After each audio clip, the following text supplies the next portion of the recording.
नमस्कार विद्यार्थी मित्रांनो, युनिक अकॅडमीमध्ये तुमचं स्वागत आहे. माझं नाव प्रवीण अक्कानवरू. कंबाईनची ॲड आलेली आहे, तारीख जाहीर झालेली आहे. तुम्ही आता अभ्यासाला लागली असाल तर त्या तुमच्या अभ्यासाला पूरक ठराव म्हणून आम्ही एक MCQ सिरीज घेऊन आलेलो. प्रत्येक विषयाचे दर आठवड्याला तुम्हाला व्हिडिओज मिळणार आहेत. त्या व्हिडिओजमध्ये ठराविक प्रश्न असणार आहेत, ठराविक सिलेबसवर. तो सिलेबस पण तुम्हाला दाखवण्यात येईल, तुम्हाला तुमच्यापर्यंत पोहोचवला जाईल. आणि त्या ठराविक सिलेबसवर प्रत्येक आठवड्याचा एक व्हिडिओ असणार. आता माझा विषय अंकगणित आहे, तर अंकगणिताचे आपले एक्झाम होईपर्यंत 4 व्हिडिओज होणार आहेत आणि प्रत्येक व्हिडिओमध्ये 25 प्रश्न असणार. 25 म्हणजे टोटल तुमचे 4 व्हिडिओमध्ये 100 प्रश्न अंकगणिताचे कव्हर होतील पूर्ण सिलेबसवर. आता जर तुम्ही बघू शकता हा टाइम टेबल, ह्या तारखा लक्षात ठेवा. 3 नोव्हेंबर, 17 नोव्हेंबर, 1 डिसेंबर आणि 15 डिसेंबर. आता हा आजचा व्हिडिओ आपला 3 नोव्हेंबरला रात्री 8 वाजता तुमच्यापर्यंत पोहोचेल. रविवार 3 नोव्हेंबर. आणि या पहिल्या व्हिडिओमध्ये तुम्हाला कोणत्या घटकावर आपला फोकस असणार आहे, जे 25 प्रश्न असणार आहेत ते या 6 घटकावर असणार आहेत. त्याच्या पुढच्या व्हिडिओमध्ये तुम्हाला पुढच्या 5-6 चॅप्टरवरती प्रश्न असणार आहेत. असं करून आपण या 4 व्हिडिओमध्ये एकंदर सिलेबस कव्हर केलेला आहे. ठीक आहे. तुमच्या अभ्यासाचा जर तुम्ही त्या दृष्टीनं तयारी केली, म्हणजे समजा तुम्हाला माहिती आहे की 17 तारखेला जो व्हिडिओ येणार आहे त्यामध्ये जे 25 प्रश्न असतील ते घातांकावर असतील, सरळ रूप द्या यावर असतील, समीकरणे किंवा अंकगणितीय व भौमितिक श्रेणीवर असेल किंवा वयवारीवर असतील. तर तुम्ही त्या आठवड्यात त्या विषयांचा जर अभ्यास केलात तर तुम्हाला त्या प्रश्नांची एक प्रकारे तयारी पण होऊन जाईल, रिव्हिजन पण होऊन जाईल. म्हणजे जसं आपण GSचं यश कशामध्ये, रिव्हिजनमध्ये मानतो, तसं अंकगणिताचं यश हे प्रॅक्टिसमध्ये आहे. अंकगणित आणि बुद्धिमत्ता या 2 सेक्शनवर तुम्हाला 20 प्रश्न येणार आहेत. 100 पैकी 20 प्रश्न. 2023 पासून जर तुम्ही बघाल तर ती आधी 15 प्रश्न यायचे, आता ते 5 प्रश्न वाढून त्यांनी ती संख्या 20 केलेली आहे. तर या 20 प्रश्नाला म्हणजे तुमचा 20% जो तुम्हाला मार्क मिळवून देणारा भाग आहे तो अंकगणित आणि बुद्धिमत्तेचा आहे. तर त्याची तयारी कशी करायची, आपण जे 25 प्रश्न निवडलेले आहेत प्रत्येक व्हिडिओमध्ये, तर ते परीक्षाभिमुख प्रश्न आहेत. म्हणजे त्या प्रश्नांचा उपयोग तुम्हाला परीक्षेच्या दृष्टीने खूप चांगला होईल. कारण मागच्या काही वर्षामध्ये तशा तऱ्हेचे प्रश्न आलेले आहेत किंवा त्यात आपण काही ॲडिशनल वेगळ्या टाईपचे प्रश्न पण त्यामध्ये समाविष्ट केलेले आहेत. ते सुद्धा तुमच्या कामाला येतील जर तशा प्रकारचा एखादा प्रश्न आपल्याला आलाच तर. आपण या आजच्या व्हिडिओकडे वळूया. तर आज आपला जो व्हिडिओ असणार तो या 6 चॅप्टरवर असणार. एकदा नीट बघून घ्या. संख्या प्रणाली, विभाज्यतेच्या कसोट्या, अपूर्णांक, लसावी मसावी, वर्गमूळ आणि घनमूळ. या 6 चॅप्टरबद्दल आपण थोडक्यात चर्चा करूया की संख्या प्रणालीमध्ये तुम्हाला काय काय अपेक्षित आहे. तर संख्या प्रणालीमध्ये आपली संख्या प्रणाली कोणती आहे? दशमान पद्धती, डेसिमल सिस्टीम. आणि त्यामध्ये मग संख्या बनते कशी, संख्येमध्ये अंक आणि संख्यातला फरक काय, अंकांची एखाद्या संख्येमध्ये दिलेल्या अंकांच्या 2 किमती असतात, दर्शनी किंमत आणि स्थानिक किंमत, फेस व्हॅल्यू आणि प्लेस व्हॅल्यू. तर त्याचा अर्थ काय, त्यातला फरक काय आहे. संख्येचे विविध प्रकार आहेत, म्हणजे नैसर्गिक संख्या, पूर्ण संख्या, पूर्णांक संख्या, परिमेय संख्या, अपरिमेय संख्या, वास्तव संख्या, असे विविध प्रकार आहेत.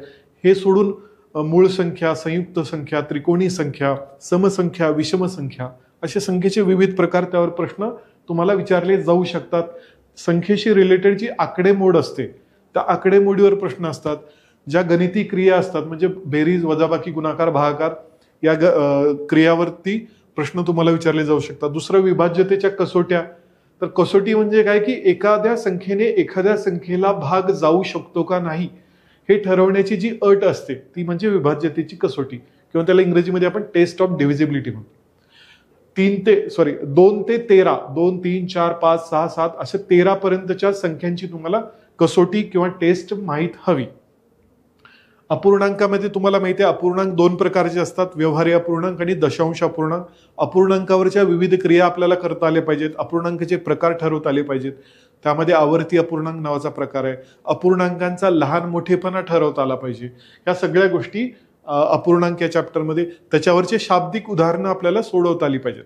शाब्दिक उदाहरणामध्ये मुलांचा प्रॉब्लेम असतो की दिलेल्या शाब्दिक उदाहरणाचं रूपांतर एखाद्या समीकरणात करणे. बरोबर, एक्सचा वापर करून. जी गोष्ट माहित नाही त्यासाठी आपण एक्स गृहीत धरतो आणि त्याचा वापर करून आपण त्याचं समीकरण बनवतो.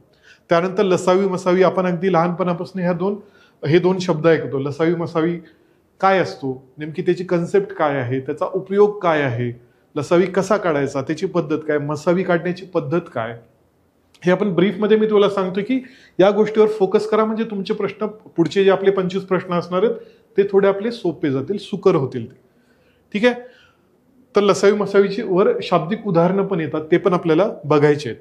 वर्ग व वर्गमूळ, घन आणि घनमूळ. आता काही गोष्टी आपल्याला ठाऊक असल्याच पाहिजेत.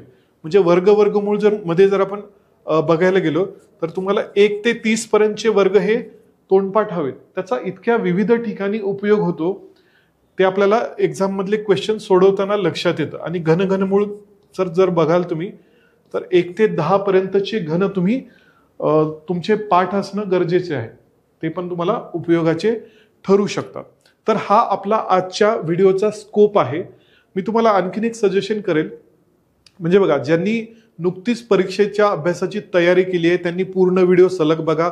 मी कसं सोडवून दाखवतो, त्याच्या पद्धती काय आहेत, त्याचा काही पर्यायी मेथड आहे का, किंवा प्रश्न वाचायचा कसा, ह्या गोष्टी तुम्ही समजून घ्या, जर तुम्ही नुकतंच तयारीला सुरुवात केली असेल तर.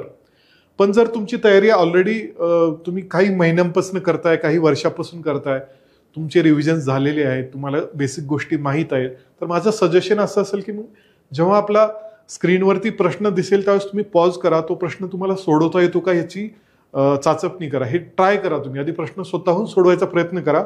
जर नाहीच सुटला तर मग तुम्ही व्हिडिओ पुढे बघून त्याचं सोल्युशन कसं केलं ते बघू शकता. तर हे सजेशन मला वाटतं फॉलो करण्याचा तुम्हाला फायदा होईल. तर आपण आता पहिल्या प्रश्नाकडे जाऊया. पहिला प्रश्न बघा. 6, 7, 8, 9 हे अंक एकदाच वापरून तयार होणाऱ्या 9000 पेक्षा मोठ्या सर्व 4 अंकी संख्यांची बेरीज किती आहे? आता बघा, मी नेहमी विद्यार्थ्यांना सांगतो की तुम्ही प्रश्न उत्तर शोधण्याच्या मागे लागू नका, तुम्ही प्रश्न वाचायला शिका. प्रश्नामध्ये प्रत्येक शब्द काय म्हणतोय, त्या प्रत्येक शब्दाचा अर्थ काय. बघा, आपल्याला अंक किती दिलेले आहेत? 4 अंक दिलेले आहेत, 6, 7, 8 आणि 9. हे अंक एकदाच वापरायचे, म्हणजे ते रिपिटेशन करायचं नाही त्यांचं. हे अंक एकदाच वापरून तयार होणाऱ्या 9000 पेक्षा मोठ्या सर्व 4 अंकी संख्यांची बेरीज. म्हणजे 6, 7, 8, 9 हे 4 अंक वापरून आपल्याला 4 अंकी संख्या बनवायची. 4ही अंकाचा यूज करायचा आहे, रिपिटेशन करायचं नाही. म्हणजे 6689 ही संख्या मी नाही घेऊ शकत, कारण 6 या अंकाचं रिपिटेशन आहे.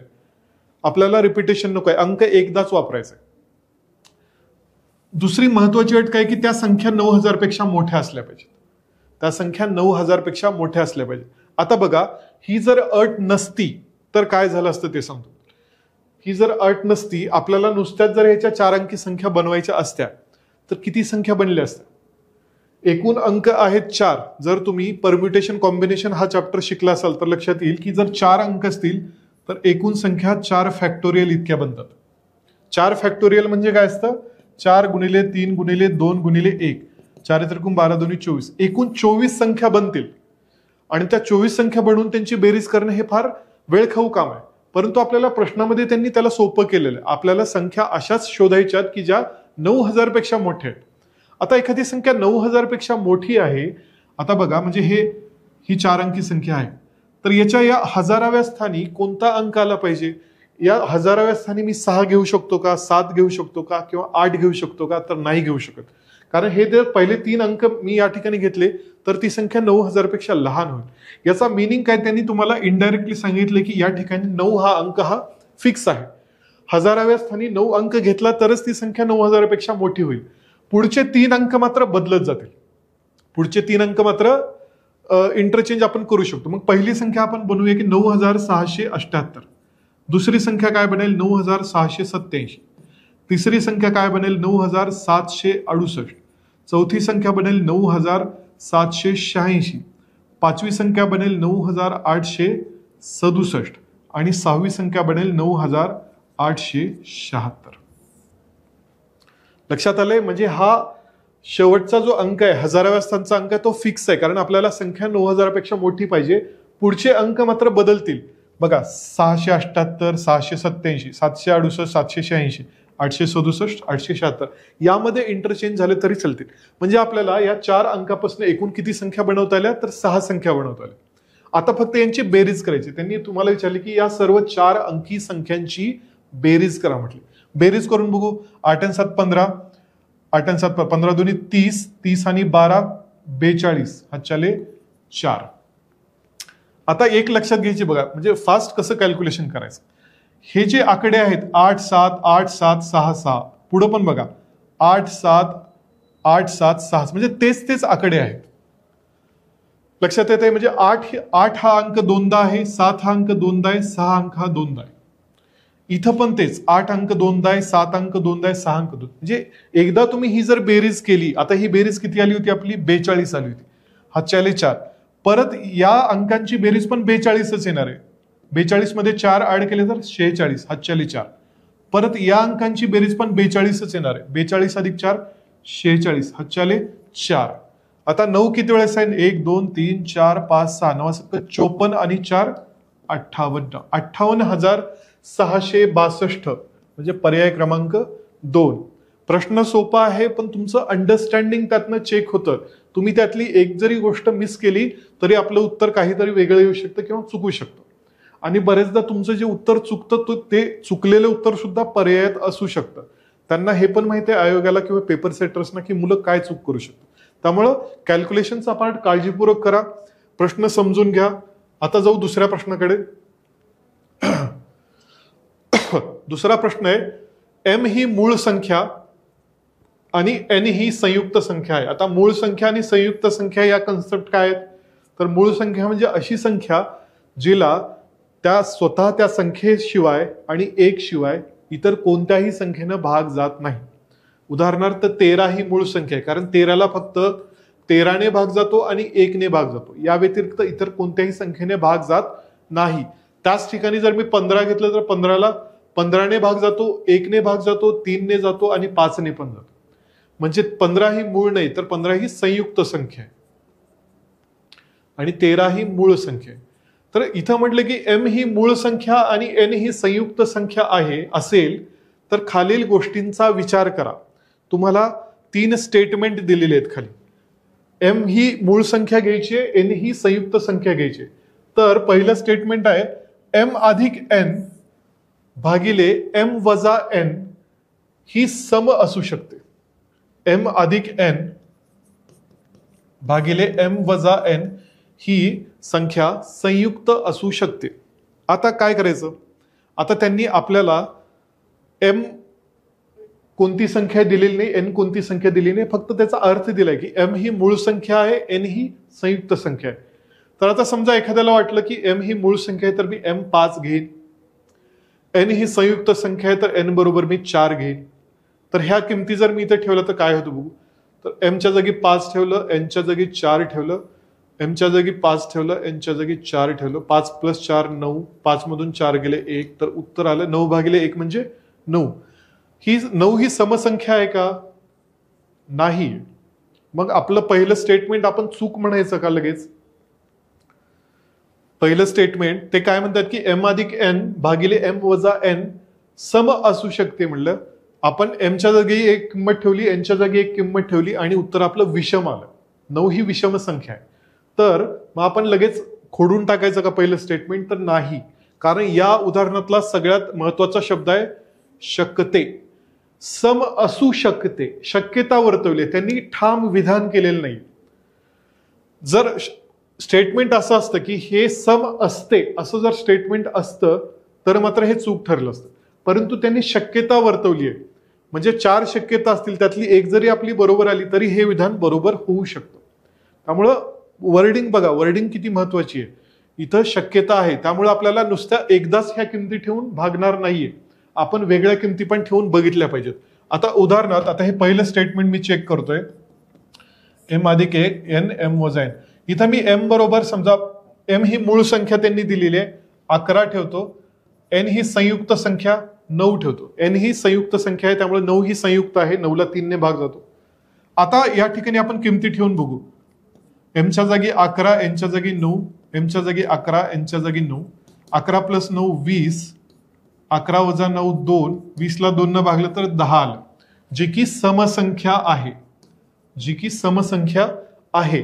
त्यामुळे पहिलं स्टेटमेंट बरोबर आहे, कारण एक शक्यता मला मिळालेली आहे.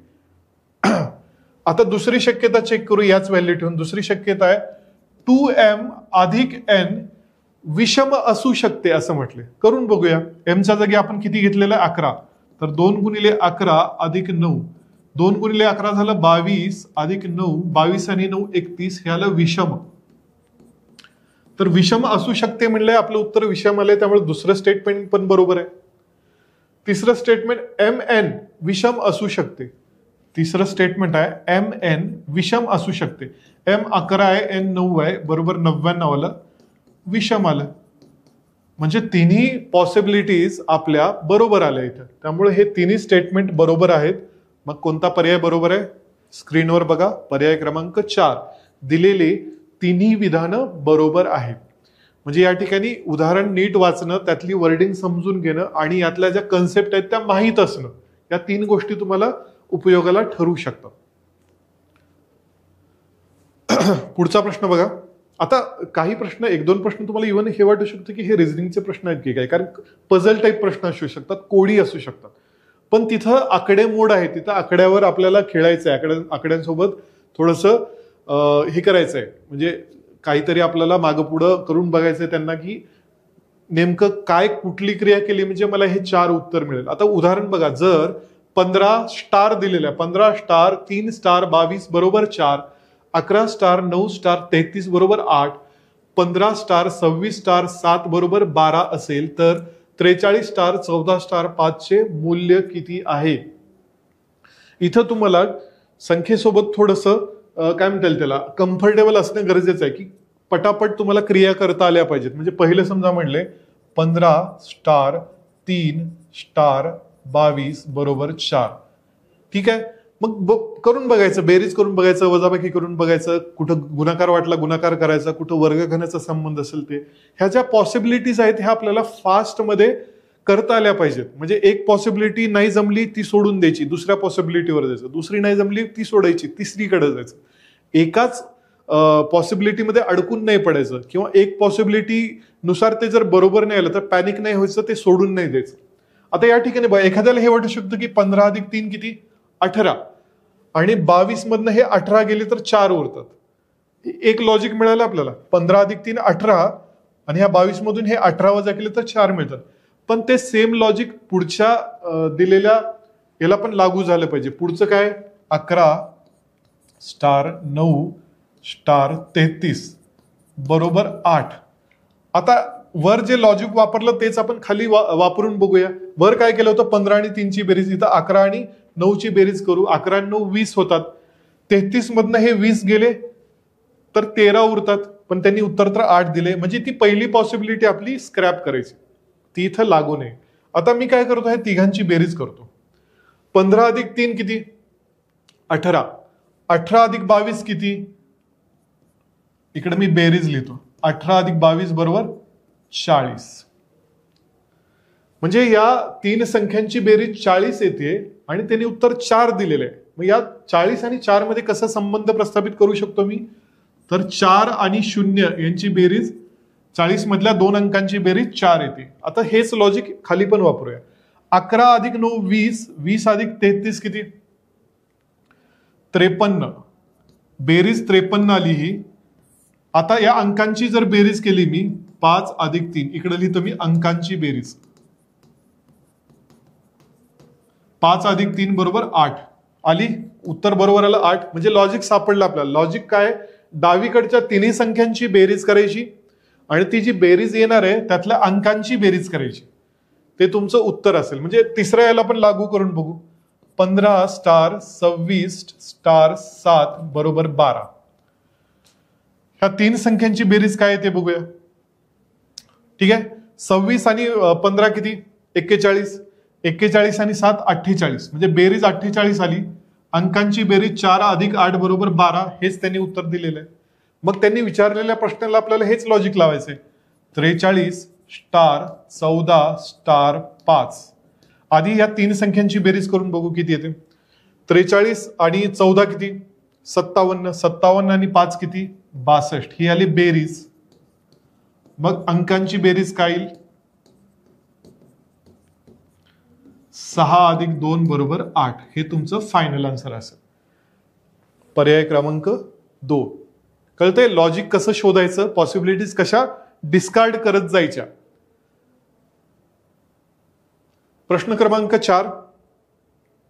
700 ते 1000 दरम्यान अशा किती संख्या आहेत ज्यांच्या अंकांची बेरीज 10 येईल? 700 ते 1000 दरम्यान अशा किती संख्या आहेत? आता 700 ते 1000 दरम्यान जवळपास 300 संख्या येतात, बरोबर. त्या 300 संख्यामधल्या आपल्याला अशा संख्या शोधायच्यात ज्यामधल्या अंकांची बेरीज किती आहे? 10 आहे. तर पहिली संख्या कोणती येईल? 700 पासून जर आपण सुरू केलं, 700 या संख्येमध्ये अंकांची बेरीज 7 आहे. 701 केलं तर अंकांची बेरीज 8 होते. 702 केलं तर 9 होते. 703 ही पहिली संख्या आहे ज्यामध्ये अंकांची बेरीज 10 येते. 7 आणि 3 10. त्याच्या पुढची संख्या काय येईल? 712. म्हणजे इथं 1 न कमी केलं, इथं 1 न वाढवलं. 712 बघा, 7 आणि 1 8, 8 आणि 2 10. त्यानंतर पुढची संख्या कोणती आहे? 721. 7 आणि 2 9, 9 आणि 1 10. आणि त्यानंतर पुढची संख्या कोणती आहे? 730. म्हणजे 700 ते 800च्या दरम्यान तुम्हाला फक्त या 4 संख्या मिळतील ज्यांच्यामध्ये अंकांची बेरीज 10 येते. या व्यतिरिक्त संख्या शोधून बघा, कारण पुढे जर जाल तुम्ही 731 बघा, 7 आणि 3 10 आणि 1 11. बेरीज आता 10च्या पुढे जाणार आहे आणि पुढे पुढे संख्या वाढतच जातील, त्यामुळे त्यांची बेरीज वाढतच जाणार आहे. मग हे झालं 700 ते 800 मध्ये. आता 800 ते 900 मध्ये बघू. पहिली संख्या कोणती असेल? 802. 8 आणि 2 10. त्यानंतर 811. 8 9 10, बरोबर. आणि 820. 8 आणि 2 10. याच्या पुढे जर जाल तुम्ही तर बेरीज 10 पेक्षा जास्त होईल. 900 ते 1000 मध्ये बघूया. 901 ही एक संख्या आहे. 9 अधिक 1 10 आणि 910. 910च्या जर पुढे जाल तुम्ही तर बेरीज वाढत जाते. तर आपल्याला एकूण संख्या किती मिळाल्या? 4 आणि 3 7 आणि 2 9. तर 700 ते 1000 मध्ये अंकांची बेरीज 10 येईल अशा एकूण किती संख्या आहेत? 9 संख्या आहेत. प्रश्न क्रमांक 5. जर MNOP भिन्न एक अंकी धन पूर्णांक असतील, बघा प्रत्येक शब्द बघा. MNOP या 4 संख्या दिल्यात त्यांनी, त्या कशा आहेत? भिन्न आहेत. त्या संख्या एक अंकी संख्या आहेत, म्हणजे 1 ते 9 पर्यंतच असतील आणि धन पूर्णांक आहेत, म्हणजे निगेटिव्ह नाहीयेत, ऋण नाहीयेत. असतील तर M अधिक N गुणिले O अधिक P हा जो गुणाकार आहे ह्याची सर्वाधिक किंमत खालीलपैकी कोणती असेल म्हटलं. म्हणजे MNOP हे 4 अंक आहेत वेगवेगळे, बरोबर. तर MNOP 4 अंक आहेत, धन आहेत, पूर्णांक आहेत. त्यांचा जर मी असा गुणाकार केला, M ची आणि N ची बेरीज, O आणि P ची बेरीज आणि त्यांचा गुणाकार केला, तर मॅक्झिमम तो गुणाकार किती येईल? मोठ्यात मोठा गुणाकार काय येईल? आता इथं यात अंडरस्टँडिंगचा पार्ट सांगतो काय. जर गुणाकार मला मोठ्यात मोठा पाहिजे असेल तर हे अंक पण मोठ्यात मोठे असले पाहिजेत, राईट. हे अंकच जर मी लहान घेतले, 1 2 3 4 घेतले, तर गुणाकार हा छोटाच येणार. त्यामुळे हे जे अंक आहेत ते मोठ्यात मोठे असले पाहिजेत. मग कोणते 4 अंक मोठ्यात मोठे आहेत? 6 7 8 9 हे अंक मोठ्यात मोठे आहेत. यांच्यापेक्षा बाकीचे अंक लहान असतील, त्यामुळे ते आपल्याला घेण्यात पॉइंट. मग आपण असं समजू की M 6 आहे, सॉरी ते 4 अंक आहेत 6 7 8 9. यातला M कोणता तरी असेल, N कोणता असेल, O कोणता तरी असेल आणि P कोणता तरी असेल. हे काही तितकं महत्वाचं नाही, फक्त मग आपल्याला हा गुणाकार करायचा आहे. मग समजा मी असं घेतलं की M च्या जागी 6 घेतलं, N च्या जागी 7 घेतलं, O च्या जागी 8 घेतलं, P च्या जागी 9 घेतलं, तर हा गुणाकार काय येते बघू. 7 आणि 6 13, 9 8 17. हा गुणाकार बघू. 13 7 91, 9 13 1 13 9 22, 221 गुणाकार आला आणि ते तुमच्या पर्यायात पण दिसते 221. मग हे उत्तर बरोबर आपण टिक करायचं का? पण आपल्याला थोडा इथं हा विचार करावा लागेल की हा गुणाकार मोठ्यात मोठा आहे का, याच्यापेक्षा वेगळी काही पॉसिबिलिटी आहे का वेगळा गुणाकार येण्याची. मी सरळ सरळ हे अंक घेतलेत, पहिले 2 घेतलेत आणि नंतर शेवटचे 2 घेतले. आता समजा मी पहिल्यांदा पहिला अंक घेतला 6 आणि त्याच्यासोबत शेवटचा अंक घेतला 9 आणि मधले 2 इकडे घेतले 7 अधिक 8, म्हणजे एम ची किंमत मी 6 घेतली, एन ची किंमत 9 घेतली, ओ ची किंमत 7 घेतली आणि पी ची किंमत 8 घेतली. आता हा गुणाकार काय ते बघू. 9 6 15 गुणिले 8 आणि 7 15, 15 गुणिले 15 225, 15चा वर्ग 225 आहे. ही किंमत 221 पेक्षा मोठी आहे, म्हणजे आपलं करेक्ट उत्तर काय असलं पाहिजे मग 225, ऑप्शन क्रमांक 2. 225 पेक्षा मोठी किंमत तुम्हाला मिळणार नाही या ठिकाणी, त्यामुळे पर्याय क्रमांक 2 हा करेक्ट आहे. प्रश्न क्रमांक 6 वाचा. 3 डबे आंबे, केळी, चिकू आणि पेरू यांनी भरले आहेत. आंबा आणि केळी यांची संख्या समान आहे. चिकू केळीपेक्षा दुप्पट आहेत. पेरूची संख्या हे चिकू आणि केळीच्या एकत्रित संख्येच्या 3/4 आहेत. 3 डब्यातील फळांची एकूण संख्या 4000 असल्यास पेरू आणि चिकू यांची अनुक्रमे संख्या किती? 3 डबे आहेत, त्यामध्ये 4 प्रकारची फळं आहेत. कोणती कोणती आहेत?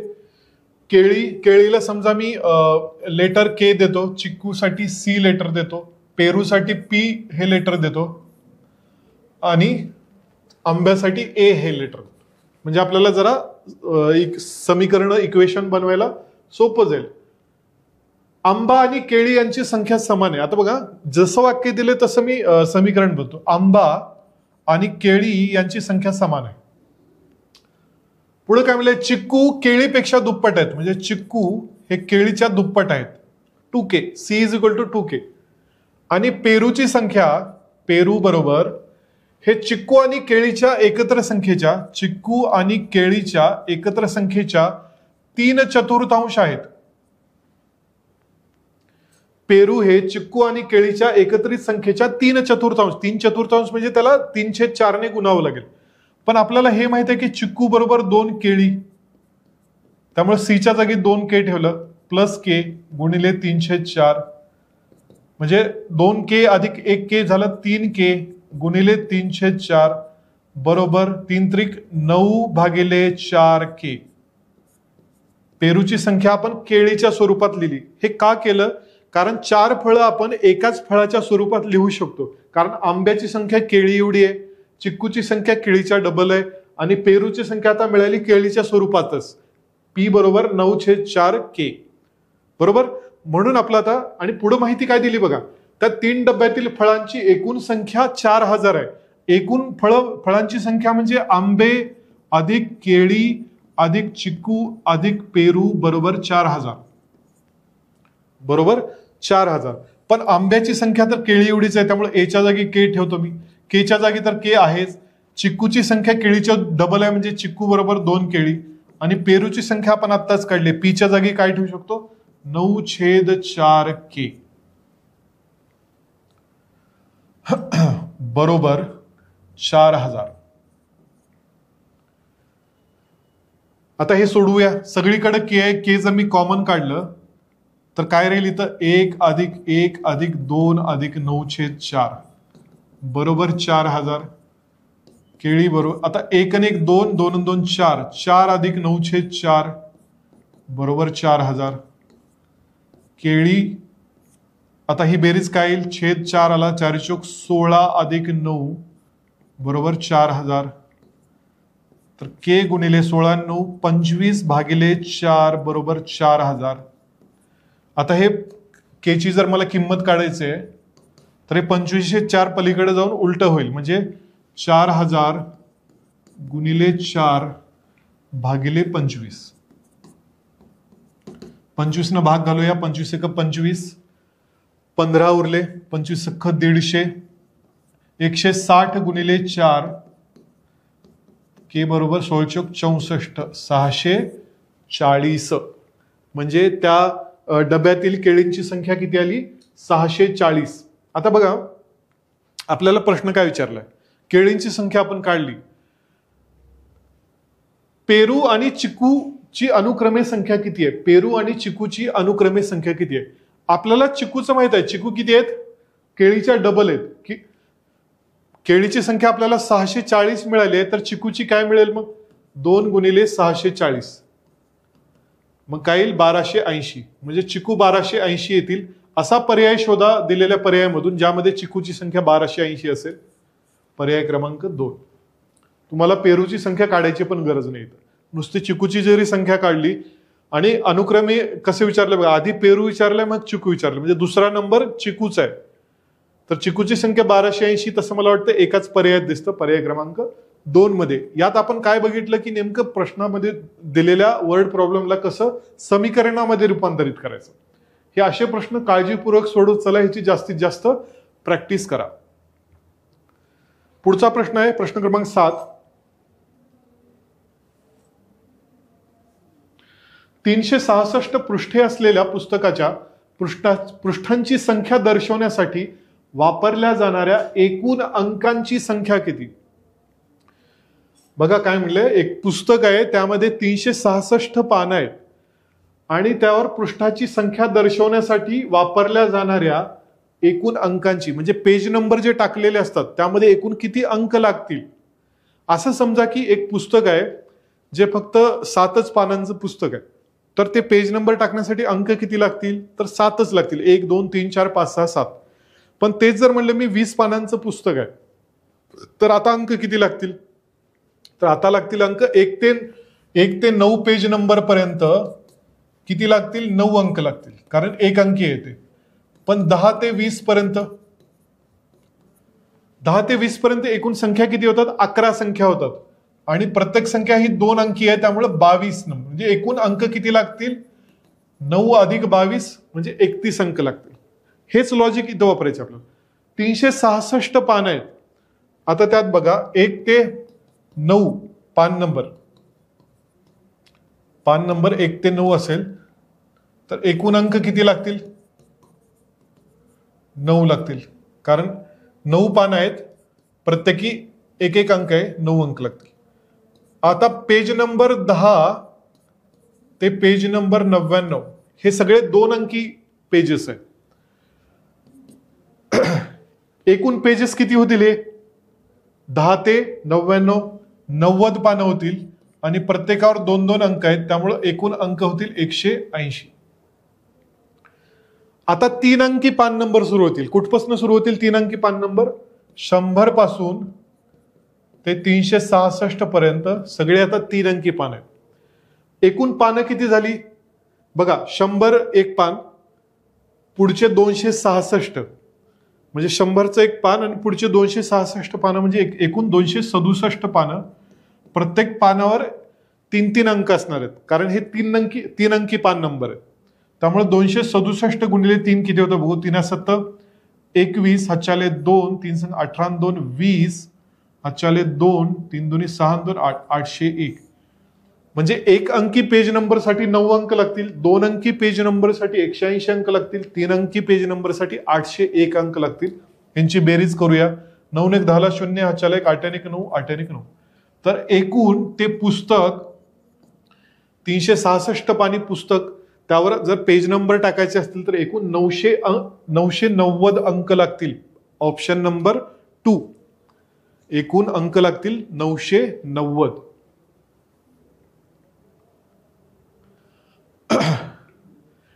प्रश्न क्रमांक 8 वाचा.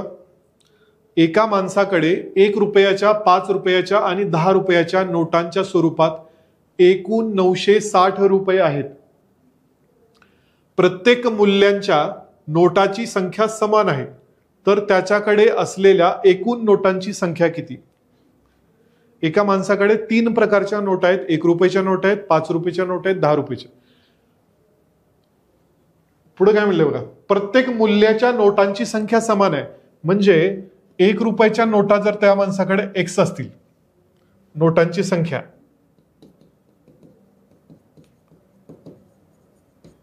हे मूल्य, नोटांची संख्या, 1 रुपयाच्या X नोट आहेत, 5 रुपयाच्या पण किती तेवढ्याच आहेत म्हणले, नोटांची संख्या समान आहे, आणि 10 रुपयाच्या पण नोटा Xच आहेत.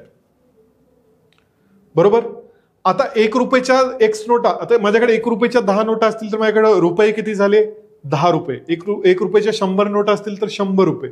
त्यामुळे एकूण रक्कम किती होईल? 1 रुपयाच्या X नोटा म्हणजे रक्कम होईल X रुपये. पण 5 रुपयाच्या पण माझ्याकडे X नोट आहेत. समजा माझ्याकडे 5 रुपयाच्या 10 नोटा असतील तर माझ्याकडे एकूण रुपये किती होतील? 5 गुणिले 10 म्हणजे ₹50. तसंच माझ्याकडे 5 रुपयाच्या X नोट आहेत, मग रक्कम किती झाली? 5 गुणिले X म्हणजे 5X रुपये. हे समजून घ्या व्यवस्थित. 5 रुपयाच्या जर माझ्याकडे 10 नोटा असतील तर मी किती म्हणेन? माझ्याकडे किती रुपये आहेत? ₹50. मी त्या 5चा आणि 10चा गुणाकार करेन. तसंच माझ्याकडे 5 रुपयाच्या X नोट आहेत तर मी 5चा आणि Xचा गुणाकार करेल. तेवढे रुपये माझ्याकडे 5 रुपयाच्या स्वरूपात आहेत. 10 रुपयाच्या X नोट आहेत. अगेन 10 रुपयाच्या माझ्याकडे 10 नोटा असतील तर मी म्हणेन की ₹100. मग 10 रुपयाच्या माझ्याकडे X नोटा असतील तर माझ्याकडे किती रुपये आहेत? 10 रुपयाच्या स्वरूपात 10X रुपये. पण त्यांनी एकूण रक्कम दिलेली आहे ₹960. त्यामुळे ह्या तिघांची जर मी बेरीज केली, X अधिक 5X अधिक 10X बरोबर ₹960. डावीकडची बेरीज करा. 10 आणि 5 15 आणि 16X बरोबर 960. तर X बरोबर 60. X काय आहे? आपण 1 रुपयाच्या माझ्याकडे X नोट आहेत, म्हणजे 1 रुपयाच्या 60 नोट आहेत, 5 रुपयाच्या 60 नोट आहेत, 10 रुपयाच्या पण 60 नोट आहेत. मग 60 अधिक 60 अधिक 60 एकूण नोटा किती झाल्या माझ्याकडे? 180 नोटा. ऑप्शन क्रमांक 4 माझ्याकडे तिन्ही ह्याच्या मिळून 1 रुपये, 5 रुपये आणि 10 रुपये मिळून एकूण 180 नोटा आहेत. आता आपण विभाज्यतेच्या कसोट्याकडे चाललो. आतापर्यंत आपण संख्या प्रणाली आणि संख्येशी निगडीत असलेले प्रश्न बघत होतो. विभाज्यतेच्या कसोट्यामध्ये बघूया. बघा, जर 9, 7, 8, 1, 2, 3 P7 या संख्येस 3 ने पूर्ण भाग जात असेल तर Pच्या किती किमती शक्य आहेत? प्रश्न नीट बघा. तुम्हाला Pची किंमत नाही विचारली की Pच्या जागी काय येईल असं नाही विचारलं. Pच्या किती किमती शक्य आहेत, म्हणजे Pच्या ठिकाणी कोणते कोणते अंक येऊ शकतात. आता ह्याच्यासाठी तुम्हाला 3ची कसोटी माहीत असणं गरजेचं आहे. 3ची कसोटी काय आहे की अंकांची बेरीज करून त्या बेरीजेला जर 3 ने भाग जात असेल तर त्या पूर्ण संख्येला 3 ने भाग जातो. दिलेल्या संख्येतील अंकांची बेरीज करायची, त्याला 3 ने भाग घालायचा. जर पूर्ण भाग जात असेल तर त्या पूर्ण संख्येला 3 ने भाग जातो. आता आपल्याला दिलेली संख्या कोणती आहे? 9, 7, 8, 1, 2, 3 P7. अंकांची बेरीज करून बघा. 9 अधिक 7 अधिक 8 अधिक 1 अधिक 2 अधिक 3 अधिक 7 आणि मी P शेवटी ठेवतो.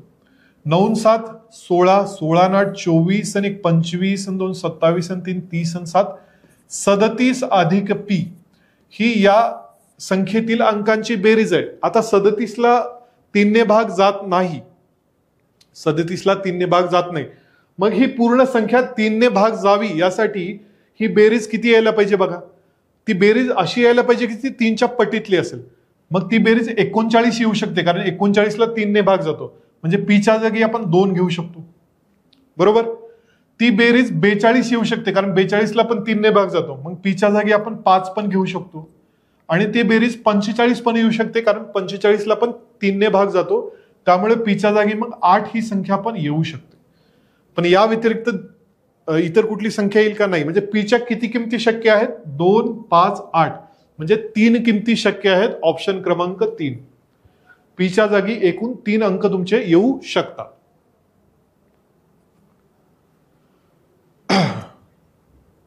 प्रश्न क्रमांक 10. X ही एक 6 अंकी धनपूर्णांक संख्या आहे. X या संख्येस 99 ने निशेष भाग जात असेल तर ती संख्या दर्शवणारा योग्य पर्याय निवडा. X या संख्येस 99 ने पूर्ण भाग जातोय. X ही काय म्हणले? 6 अंकी धनपूर्णांक संख्या आहे. आता दिलेल्या 4ही पर्यायामध्ये 6 अंकित संख्या आहेत सगळ्या. त्यामुळे त्याचा आपल्याला इथं काही म्हणजे एलिमिनेट करण्यासाठी उपयोग होत नाही. आता 99चं कसोटी आपल्याला माहित असणं शक्य नाही. म्हणजे 99 भाग जातो म्हणजे कसा घालून बघायचा. तर अशा वेळी मोठ्या संख्येची आपण कसोटी तयार करू शकतो. म्हणजे जर 99 ने भाग जात असेल तर 99चे असे 2 भाग करा जे एकमेकांचे सहमूळ असतील. आता सहमूळ ही कन्सेप्ट सांगतो.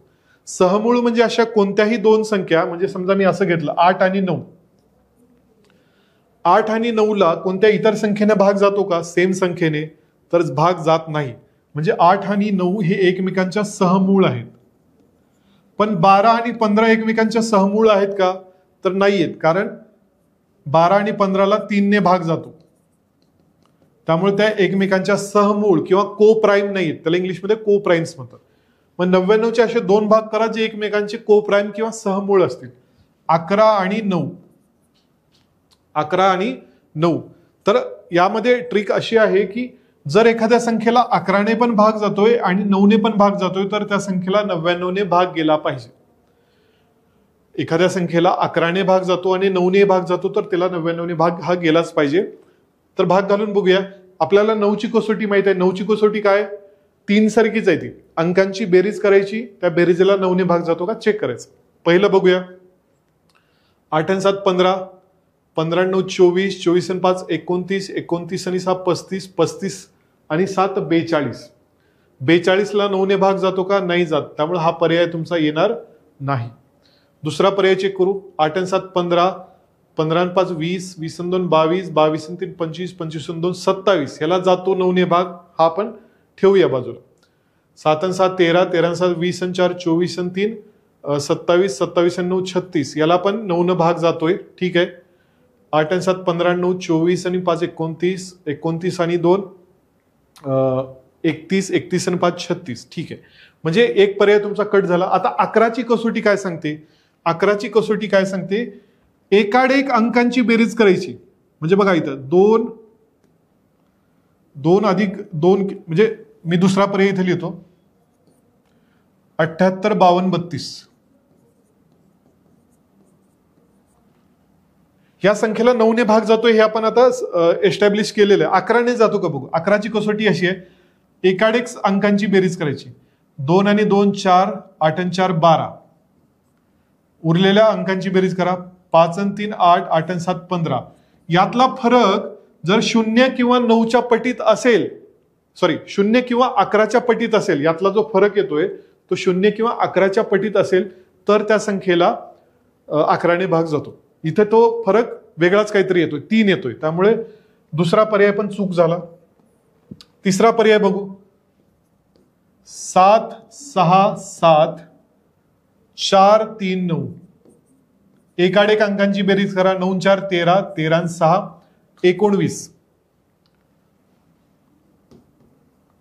7 आणि 4 सॉरी 7 आणि 3 10, 10 आणि 7 17. 19 मधून 17 गेले, 2 राहिले. त्यामुळे तिसरा पर्याय पण चूक आहे. आता चौथा पर्याय मला वाटते बरोबर आला पाहिजे. चौथा पर्याय बघूया. 7 8 9 5 2 5. एकाडेक अंकांची बेरीज करा. 5 आणि 5 10 आणि 8 18, 9 2 11 आणि 7 18.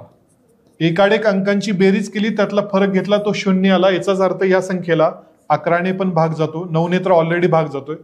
मग चौथा पर्याय आहे ज्याला 9 नेही भाग जातो, 11 नेही जातो, म्हणून 99 नेही भाग जातो. म्हणून पर्याय क्रमांक 4 या ठिकाणी बरोबर आहे. प्रश्न क्रमांक 11 बघा. स्टार 7 5 3 2 स्टार या 6 अंकी संख्येस 3 आणि 5 ने पूर्ण भाग जातो, तर स्टारच्या जागी खालीलपैकी कोणता अंक येईल. स्टार आता 2 जागी आहे, ठीक आहे. हे उत्तर नुसतं ऑप्शन बघून आणि प्रश्न बघून आपण काही न करता सोडवू शकतो. कसं सोडवू शकतो सांगतो. या संख्येला 3 ने भाग जातो आणि 5 ने भाग जातो. 5 ची कसोटी माहिती आहे आपल्याला. 5 ची कसोटी काय, ज्या संख्येच्या एकक स्थानी 0 असेल किंवा 5 असेल तर त्यास 5 ने भाग जातो. म्हणजे इथं 0 असेल तरी 5 ने भाग जातो, 5 असेल तरी 5 ने भाग जातो. पण इथं 0 घेतलं तर इथं पण 0 घ्यावं लागेल. मग ही संख्या काय बनेल, 0 7 5 3 2 0. मग ही संख्या 6 अंकी संख्या आहे का, तर नाहीये. इथं जर 0 असेल तर ही संख्या 5 अंकी संख्या बनते. त्यामुळे इथं 0 येऊ शकत नाही. 5 न भाग जाणार आहे, त्यामुळं एकक स्थानी 0 किंवा 5च येईल, 3 येणार नाही किंवा 6 पण येणार नाही. त्यामुळे तुमचं उत्तर काय असलं पाहिजे, ऑप्शन नंबर 3. 5 7 5 3 2 5 ह्या संख्येला 3 नेही भाग जातो आणि 5 नेही भाग. 3 ने जातो का बघूया. 7 आणि 5 12 आणि 5 17, 20 आणि 2 22 आणि 5 27. बेरीज 27 आली म्हणजे 3 ने भाग जातो आणि एकक स्थानी 5 आहे म्हणजे 5 नेही भाग जातोच. अशा प्रकारे ऑप्शन नंबर 3 इज करेक्ट. प्रश्न क्रमांक 12, 33, 25 आणि 45 यांनी निशेष भाग जाणारी वर्गसंख्या खालील पर्यायातून निवडा. बघा, 33, 25, 45 यांनी निशेष भाग जाणारी वर्गसंख्या खालील पर्यायातून निवडा. वर्गसंख्येची एक गंमत सांगतो तुम्हाला. वर्गसंख्या वर्गसंख्या म्हणजे काय असतं, 1 गुणिले 1, 2 गुणिले 2 बरोबर 4, 3 गुणिले 3 बरोबर 9, 4 गुणिले 4 बरोबर 16, 5 गुणिले 5 बरोबर 25, 6 गुणिले 6 बरोबर 36, 7 गुणिले 7 बरोबर 49. हे का लिहितो मी सांगतो तुम्हाला. 8 गुणिले 8 बरोबर 64, 9 गुणिले 9 बरोबर 81 आणि 10 गुणिले 10 बरोबर 100. म्हणजे कोणत्याही संख्येचा वर्ग केला तर एकक स्थानी कोणते अंक येतात बघा. 1 येतं, 4 येतं, 9 येतं, 6 येतं, 5, परत 6, परत 9, परत 4, परत 1, परत 0. म्हणजे कोणतीही वर्गसंख्या तुम्ही बघा त्यामध्ये एकक स्थानी एकतर 0 पाहिजे, 1 पाहिजे, 4 पाहिजे, 6 पाहिजे, 9 पाहिजे किंवा 5 यापैकीच अंक येईल. अन्यथा ती वर्गसंख्या अस्तित्वात असू शकत नाही. हे का सांगतोय, यामध्ये तुमचा हा पर्याय कट होऊन जाईल. कारण 27,222 ही वर्गसंख्या असू शकत नाही. कारण वर्गसंख्येचे एकक स्थानी 2 हा अंक असणारच नाही. त्याच्या पुढची गंमत ही आहे की पर्याय एलिमिनेट कसं होतं बघा. ते कशाने भाग गेला पाहिजे त्याला, 33, 25 आणि 45 ने. आता 25 ने भाग गेला पाहिजे. 25चा पाढा बघा, 25चा पाड्यात काय येतं, 25 1 25, 50, 75, 100. म्हणजे एकक स्थानी एकतर 0 येतं किंवा 5 येतं. त्या व्यतिरिक्त कोणताही अंक येत नाही. त्यामुळे या संख्येला 25 ने भाग जाईल का, नाही जाणार. त्यामुळे हा पण पर्याय तुमचा कट झाला. आता उरलेल्या 2 पर्यायामध्ये आपण चेक करू. आता कसं चेक करायचं, तर 33 म्हणजे काय असतं, 3 गुणिले 11. 25 म्हणजे काय असतं, 5 गुणिले 5. 45 म्हणजे काय असतं, 9 गुणिले 5. म्हणजे या तीन संख्यांनी जर या संख्येला भाग जात असेल तर त्यांना 3 पण भाग गेला पाहिजे, 11 गेला पाहिजे, 5 गेला पाहिजे, 9 गेला पाहिजे. आपले आता 2च पर्याय उरलेत, पर्याय क्रमांक 2 आणि पर्याय क्रमांक 4. आता 9 चेक करू यातला कशाला भाग जातोय. 9ची कसोटी काय, अंकांची बेरीज करायची. 7 आणि 2 9, 2 11, 2 13 आणि 5 18. म्हणजे ह्याला 9 ने भाग जातोय. इथे बघूया, 7 आणि 2 9, 9 2 11, 11 आणि 3 14, 14 आणि 5 19. याला 9 ने भाग जात नाही. मग जर याला 9 ने भाग जात नसेल तर 45 ने पण जाणारच नाही. त्यामुळे हा पण पर्याय कट झाला. ओनली पर्याय क्रमांक 2 इज करेक्ट. पर्याय क्रमांक 2 हा बरोबर आहे.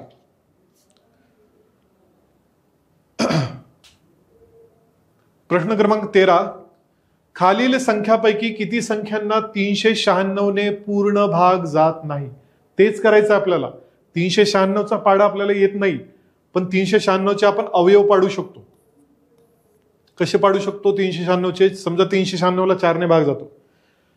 4 9 36, 3 उरले, 4 9 36. 99ला समजा 9 ने भाग जातो, 11चा भाग बसला, 11 1 11. म्हणजे 396 ही संख्या कशाचा गुणाकार आहे, 4 गुणिले 9 गुणिले 11 याचा गुणाकार. मग एखाद्या संख्येला 4 ने भाग जात असेल, 9 ने जात असेल आणि 11 ने जात असेल तर त्या संख्येला 396 ने भाग गेलाच पाहिजे. मग दिलेल्या संख्यापैकी चेक करू आपण. त्यांनी विचारले की यापैकी कोणत्या संख्येला 396 ने भाग जात नाही. तर 4ची कसोटी काय आहे, 4ची कसोटी अशी आहे की शेवटचे 2 अंक बघायचे. त्या 2 अंकाला जर 4 ने भाग जात असेल तर त्या पूर्ण संख्येस 4 ने भाग जातो.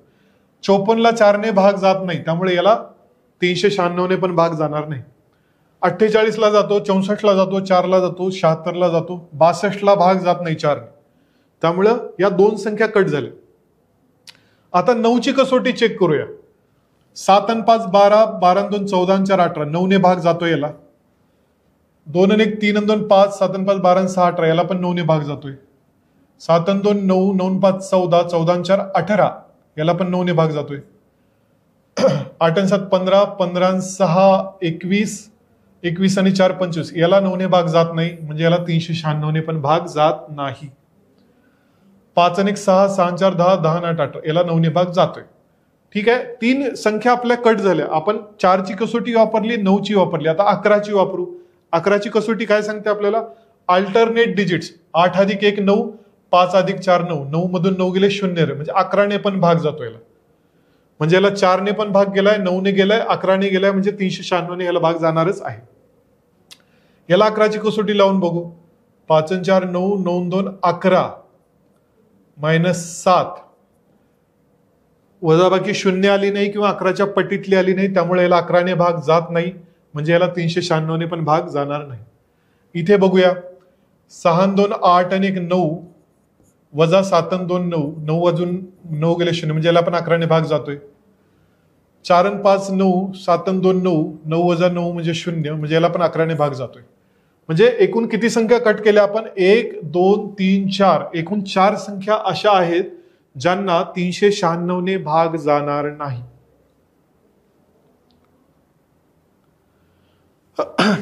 प्रश्न क्रमांक 14. आता आपण अपूर्णांकावर आलो. अपूर्णांकाचा लहान मोठेपणा ठरवायचा आपल्याला. खालीलपैकी कोणत्या पर्यायातील अपूर्णांक उतरत्या क्रमाने लिहिले आहेत? आता बघा, हे 2 पद्धतीने सोडवता येतं. 2 पद्धतीने कसं सोडवता येतं सांगतो. पहिली पद्धत आहे, डायरेक्ट तुम्ही त्याला पॉइंट मध्ये कन्व्हर्ट करू शकता. बघा, 3 अपूर्णांक कोणते आहेत? 9/17, 7/15 आणि 3/11. हेच आहेत चारही पर्यायामध्ये. याला जर तुम्ही पॉइंट मध्ये कन्व्हर्ट केलं तर कसं? 9ला 17ने भाग जात नाही म्हणून 0चा भाग बसला.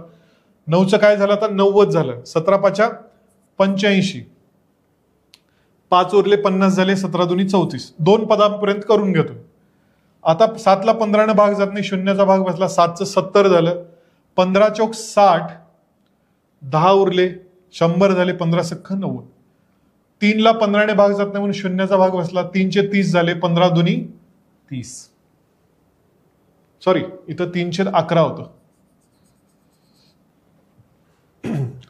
3/11 होतं. मग 3/11चं व्हॅल्यू काय येईल?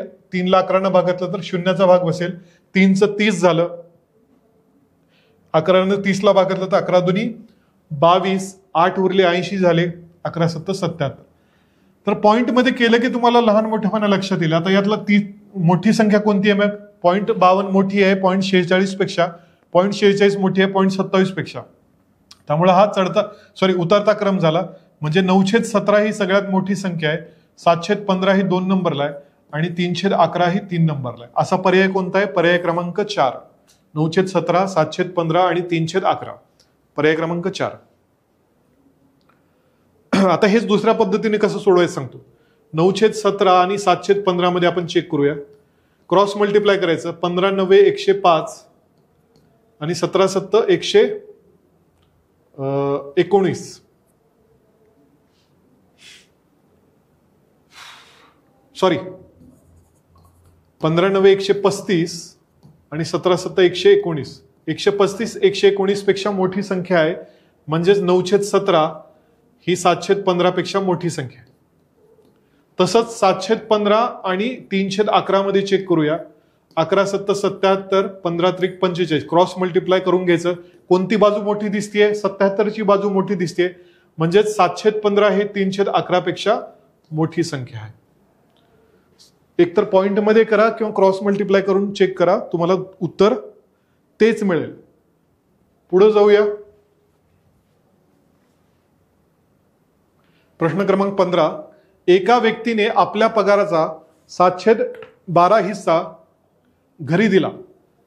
उरलेल्या रकमेचा 3/5 भाग म्युच्युअल फंडात गुंतवला. त्यानंतर राहिलेल्या रकमेतील 1/4 रक्कम प्रवासावर खर्च केली. महिनाअखेरीस त्याच्याकडे 15,000 रुपये उरले असतील तर त्याचा एकूण पगार किती होता? आता अपूर्णांकाची गोष्ट आहे. यामध्ये सगळ्यात महत्वाचे शब्द मी अंडरलाईन करतो.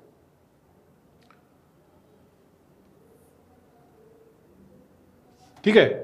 एका व्यक्तीने आपल्या पगाराचा 7/12 हिस्सा घरी दिला. याचा अर्थ काय असतो? तर ज्या पगाराचे जर 12 भाग केले तर त्या 12 भागातले 7 भाग त्यांनी घरी दिलेत. पूर्ण पगार म्हणजे 1, त्या 1च सगळं भाग होणार आहेत आपले. ठीक आहे. तर आपण बघूया कसं ह्याचं डिस्ट्रीब्युशन होईल. आता घरी किती दिले त्याने? 7/12 भाग. 12 पैकी 7 गेले तर उरले किती?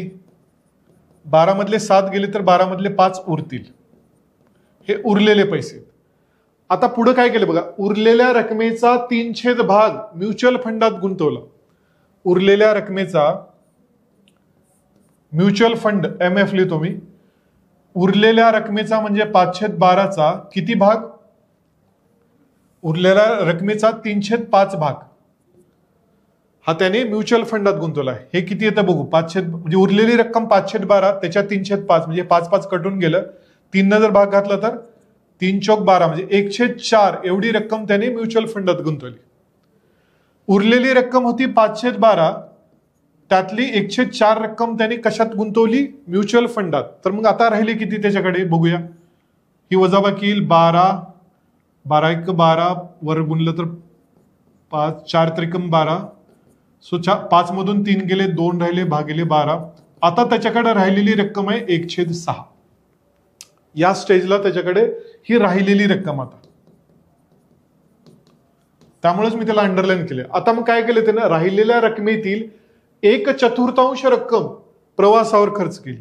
आता ही जी 1/6 राहिली होती त्यातला प्रवासावर किती गेला, राहिलेल्या रकमेच्या 1/4 भाग म्हणजे 1/24 भाग त्यानं प्रवासावर खर्च केला. महिना अखेरीस त्याच्याकडे 15,000 रुपये उरलेत. म्हणजे बघा हे 1/6 मधले 1/24 गेले तर शेवटी किती उरलेत, शेवटी किती उरले, शेवटी उरलेले इथं लिहितो मी, शेवटी उरलेले म्हणजे उरलेला भाग किती आहे पगारीचा, 1/6 मधला 1/24 भाग त्यानं प्रवासावर खर्च केलाय.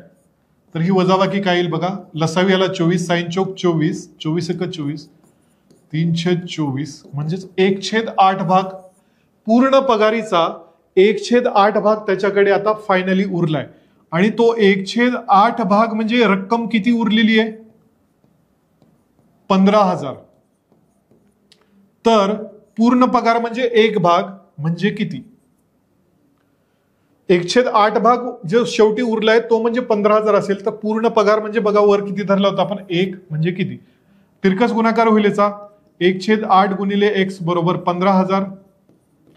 तर x बरोबर 15,000 गुणिले हे छेदातलं 8 इथं गुणाकारात जाईल, 15 × 120, 1,20,000 हा त्याचा मूळ पगार होता.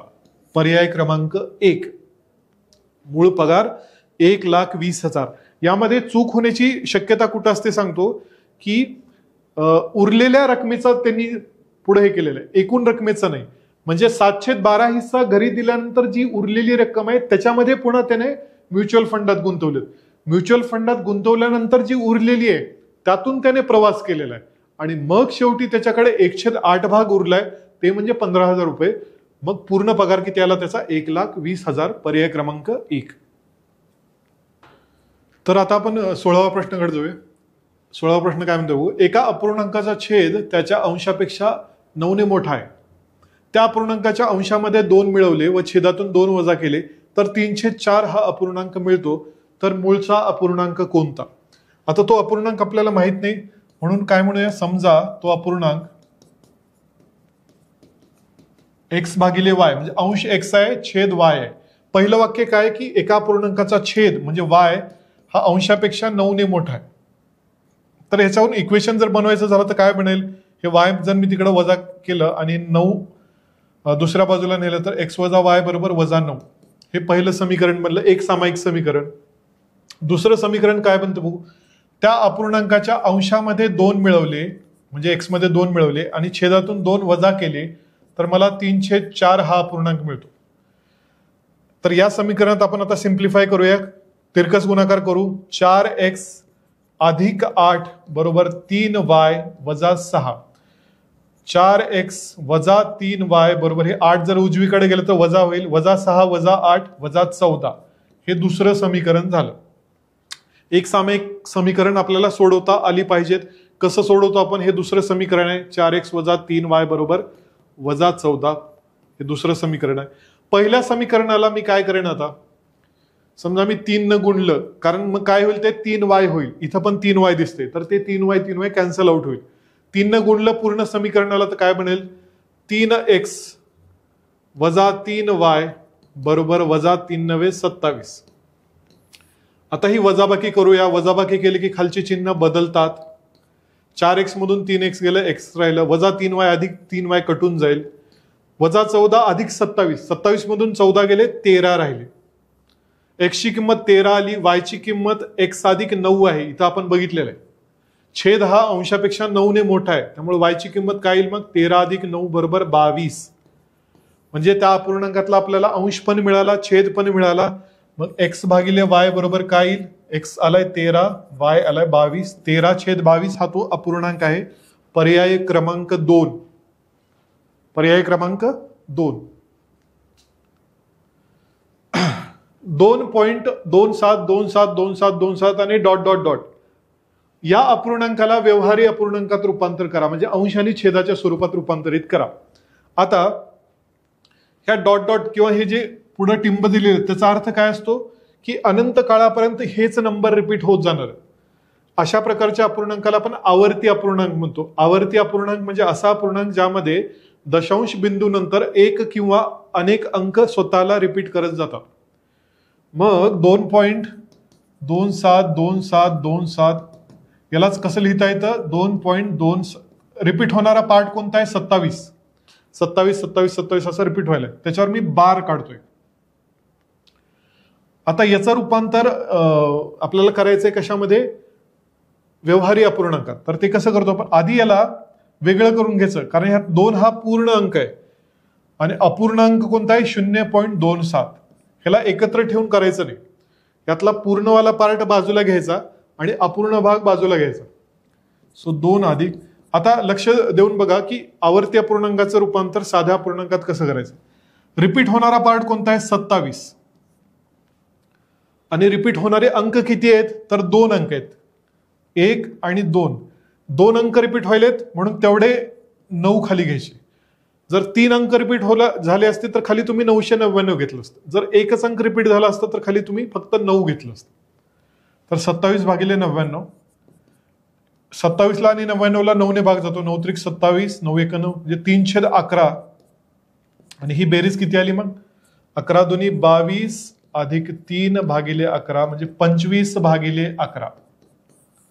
25/11 पर्याय क्रमांक 4. हे लक्षात ठेवा. आवर्ती अपूर्णांकाला व्यवहारी अपूर्णांकात रूपांतरित करण्याची ही पद्धत. आता आपण प्रश्न 18 बघतोय. 192.05984 192.05984 या संख्येतील 9 या अंकाच्या स्थानिक किमतीतील फरक किती? आता या संख्येमध्ये 9 हा अंक दोनदा आहे. एक दशक स्थानी आहे, एक दशांशाच्या नंतर आहे. स्थानिक किंमत ही त्याच्या स्थानावर अवलंबून असते. दशक स्थानचा जो 9 आहे त्याची स्थानिक किंमत किती असेल? 90. आणि जो पॉइंट नंतर जो 9 आहे त्याची स्थानिक किंमत बघा, पॉइंट नंतर तिसऱ्या स्थानी आहे त्याची स्थानिक किंमत आहे 0.009. 0.009. यातला त्यांनी तुम्हाला फरक विचारलाय. तर फरक म्हणजे वजाबाकी. 10 मधून 9 गेले 1, हातच्याला 1, 10 मधून 1 गेला 9, हातच्याला 1, 10 मधून 1 गेला 9, हातच्याला 1, 10 मधून 1 गेला 9. 89.991 ऑप्शन नंबर 3 याचं करेक्ट आन्सर आहे. सोपा प्रश्न आहे. फक्त स्थानिक किंमत ही कन्सेप्ट आपल्याला माहित पाहिजे. दशांशांची वजाबाकी आपल्याला करता आली पाहिजे. प्रश्न क्रमांक 19. 2 संख्यांचे गुणोत्तर 15/32 आहेत. त्या संख्यांचा मसावी व लसावी अनुक्रमे 5 आणि 2400 असेल तर त्या 2 संख्यातील फरक किती? आता मसावी लसावी कसं काढायचा? मसावी लसावी म्हणजे काय हे नीट समजून घ्या. आता 2 संख्या आहेत, त्यांचं गुणोत्तर किती आहे? 15/32. तर एक्सच्या स्वरूपात पहिली संख्या येईल 15x, दुसरी संख्या येईल 32x. कधीही गुणोत्तर आलं की त्याला एक्स मध्ये कन्व्हर्ट करायचं. आता मसावी लसावी मध्ये एक गुणधर्म आहे, तो जर माहित नसेल तर लिहून घ्या. 2 संख्यांचा गुणाकार हा त्यांच्या मसावी व लसावी यांच्या गुणाकारा एवढा असतो. 2 संख्यांचा गुणाकार त्यांच्या मसावी व लसावी यांच्या गुणाकारात असतो. आपल्याला पहिली संख्या आहे 15x, दुसरी संख्या आहे 32x. मसावी दिलेला आहे 5, लसावी किती दिलेला आहे? 2400. हे ठेवलं तर x ची किंमत मिळेल. मग x गुणिले x किती? x चा वर्ग बरोबर हे 5 गुणिले 2400. हे 15 आणि 32 गुणाकारातलं मी इकडे भागाकारात नेतो. 5 त्रिक 15, 3 8 24 म्हणजे वर आला 800. 800 आणि 32ला 8ने भाग जाईल, वर आलं 100, 8 चौक 32, 4 ने 100ला भागलं तर 25चा भाग बसेल. म्हणजे एक्सचा वर्ग बरोबर 25, तर एक्स बरोबर 5. आता ही एक्सची किंमत जर इथे ठेवली तर मला पहिली संख्या मिळेल 15 गुणिले 5 बरोबर 75 आणि दुसरी संख्या मिळेल 32 गुणिले 5 बरोबर 160. त्यांनी विचारले की ह्या दोन संख्या मला मिळाल्या, त्यातला फरक विचारलाय. 160 मायनस 75, 10 मधून 5 गेले 5 राहिले, हातच्याला 1, 16 मधून 8 गेले 8. ह्या दोन संख्यातील फरक येईल 85. पर्याय क्रमांक 3. पर्याय क्रमांक 3. प्रश्न नंबर 20. एक संख्या 8 ने घटवल्यास आपणास 12, 27, 51 आणि 85चा लसावी मिळतो, तर ती संख्या शोधा. बघा, एक तुम्हाला डायरेक्ट लसावी काढा नाही म्हटलं. एक संख्या 8 ने घटवल्यास आपल्याला हा लसावी मिळतो. तर आधी आपण लसावी काढून घेऊ. कसं काढतो आपण लसावी? 12चे अवयव काय पडतील? 2 गुणिले 2 गुणिले 3. 27चे अवयव काय पडतील? 3 गुणिले 3 गुणिले 3. 51चे अवयव काय पडतील? 3 गुणिले 17, 17 त्रिक 51. आणि 85चे अवयव पडतील 17 पाजा 85 म्हणजे 5 गुणिले 17. आता हे तुम्ही उभ्या पद्धतीने करू शकता अवयव पाडायचं. मग लसावी कसा काढतो आपण? लसावी काढतो आपण एकतर चारी संख्यामधल्या अवयवामध्ये कॉमन काही आहे का बघा. इथं समजा 2 आहे, ह्या 2ला इतर ठिकाणी पार्टनर आहे का? नसेल तर ते डायरेक्ट लिहून घ्या. ह्या 2ला पण पार्टनर नाहीये, ते पण लिहून घेतलं. या 3ला बघा, इथं 3 आहे, इथं 3 आहे, इथं 3 आहे, यातला एक 3 घेतला. या 3ला मात्र पार्टनर नाहीये, तो डायरेक्ट लिहून घेतला. या पण 3ला नाहीये, तो पण लिहून घेतला. या 17 आणि 17 मधला एक 17 घेतला आणि इथं हे 5 घेतलं. आता बघा, हे 2 हे 5 यांचा गुणाकार येतो 10. बेत्रिक 6, सायंत्रिक 18, 18 त्रिक 36, सॉरी 18 त्रिक 54, बेत्रिक 6, सायंत्रिक 18, 18 त्रिक 54 गुणिले 17. सो 10 गुणिले 17 ने गुणाकार केला तर 17 चौक 68, हातच्याले 6, 17 पाजा 85 आणि 6 91. 918 गुणिले 10 म्हणजे 9180. हा लसावी मिळाला मला या दिलेल्या चार संख्यांचा. 12, 27, 51 आणि 85चा लसावी आला 9180. पण आपल्याला काय म्हणलंय? एक संख्या 8 ने घटवल्यास मला हा लसावी मिळतो. तर ती जी संख्या आहे ती 8 ने याच्यापेक्षा मोठी असली पाहिजे, म्हणजे 9188 असली पाहिजे. पर्याय क्रमांक 1, 9188 असली पाहिजे.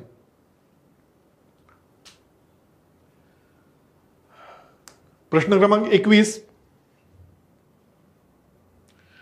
5 मीटर 20 सेंटीमीटर, 8 मीटर 40 सेंटीमीटर आणि 12 मीटर 60 सेंटीमीटर अशी लांबी असलेले कापडाचे 3 अचूक तुकडे मोजण्यासाठी जास्तीत जास्त मोठ्या मापाची मोजपट्टी किती लांबीची असायला हवी?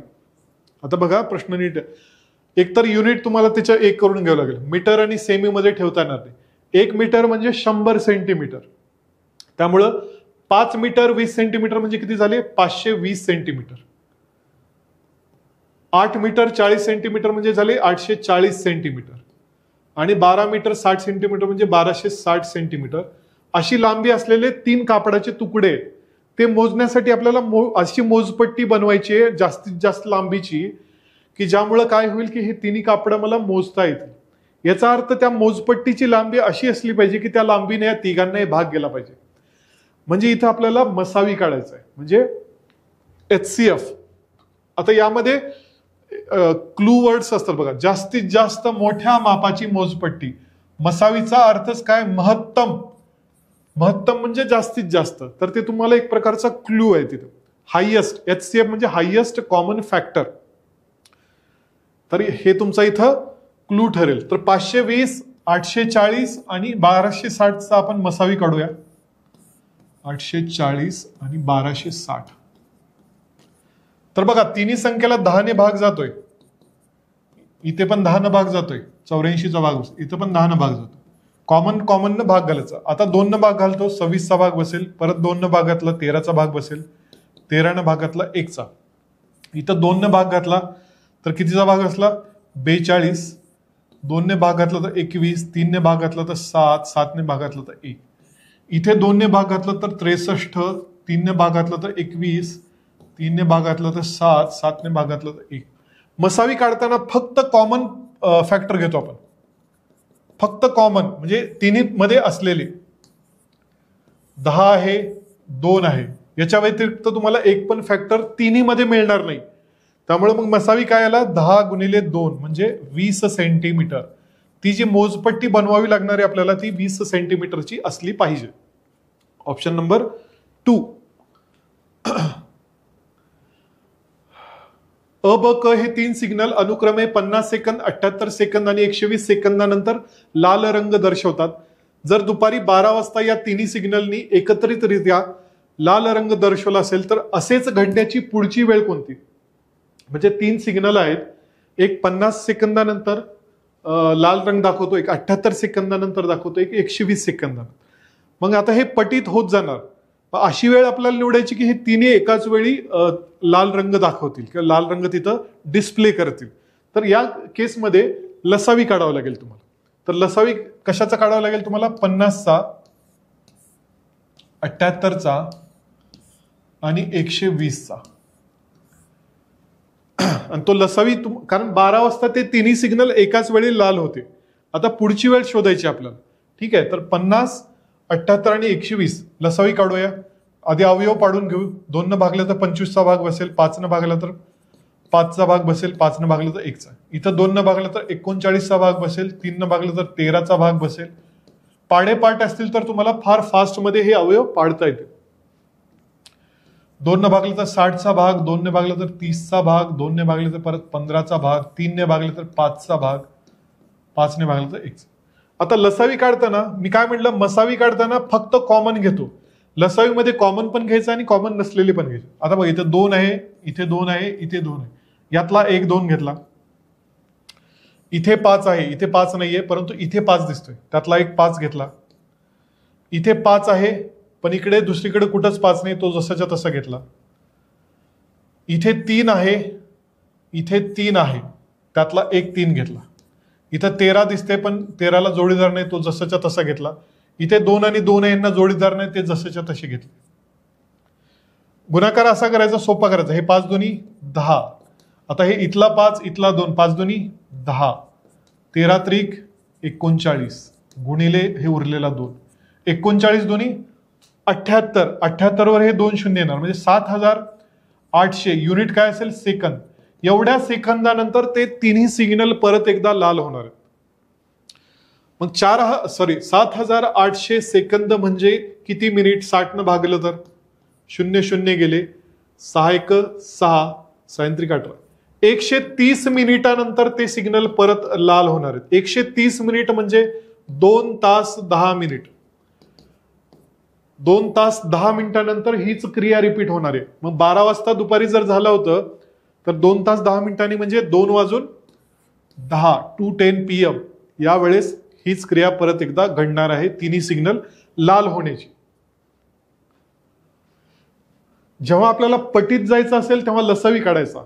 जेव्हा आपल्याला भागाकार करायचा असेल, अवयव म्हणजे फॅक्टर पाहिजे असेल तेव्हा मसावी काढायचा. प्रश्न 23. 1000 पेक्षा मोठी असलेली अशी लहानात लहान संख्या शोधा जिला 6 9 12 15 किंवा 18 ने भागले असता बाकी 3 मिळेल. हे परत एकदा लसावीचंच उदाहरण, बरोबर? कारण आपल्याला या 6 9 12 15 18 यांनी भाग जाणारी संख्या शोधायची, म्हणजे पटीतली संख्या शोधायची, म्हणजे लसावी काढायची. आता लसावी तोंडी पण काढता येऊ शकतो. बघा 18चा पाड्यामध्ये अशी कोणती संख्या ज्याला 15 ने भाग जातो? 15 ने भाग जाण्यासाठी एकतर एकक स्थानी 0 पाहिजे किंवा 5 पाहिजे. 5 तर येऊ शकत नाही ह्याच्या पटीत, मग 0 कधी येईल? 18 पंचे 90. 90 ला 15 ने भाग जातो, 9 ने जातो, 6 ने जातो, पण 12 ने जात नाही, म्हणजे 90 घेता येणार नाही. पुढची कोणती? 180. 180 ला बघा 18 ने भाग जातो, 15 ने जातो, 12 ने जातो, 9 ने जातो आणि 6 ने पण जातो, म्हणजे 180 हा आपल्याला लसावी मिळाला. ह्या 5 संख्यांचा लसावी 180 आहे. पण आपल्याला कशी संख्या पाहिजे? 1000 पेक्षा मोठी असलेली परंतु लहानात लहान. म्हणजे 1000 पेक्षा मोठी पाहिजे पण खूप मोठी नाही, लहानात लहान म्हणजे 1000च्या जवळपासच पाहिजे. मग या 5 संख्यांनी भाग जाणारी संख्या 180 आहे. आता 180च्या आपण पटीत जात जाऊ. पुढची संख्या 18चा पाडा माहिती आहे. 18 दुनी 36, 18 त्रिक 54, 18 चौक 72, 18 पंचे 90, 18 सख्ख 108. म्हणजे पहिली 4 अंकी संख्या कोणती आहे? 6, 9, 12, 15, 18च्या पटीतली 1080. मग 1080 ही 1000 पेक्षा मोठी पण आहे आणि पहिली संख्या आहे. पण बघा, 1000 पेक्षा मोठी असलेली अशी लहानात लहान संख्या शोधा जिला या संख्यांनी भाग घातला तर बाकी 3 मिळेल. 1080ला तर पूर्ण भाग जातोय ना, कारण ती पटीतली आहे. मग बाकी 3 मिळण्यासाठी आपल्याला ह्या 1080 मध्ये 3 मिसळावे लागतील. म्हणून 1083 हे तुमचं उत्तर असेल. पर्याय क्रमांक 3.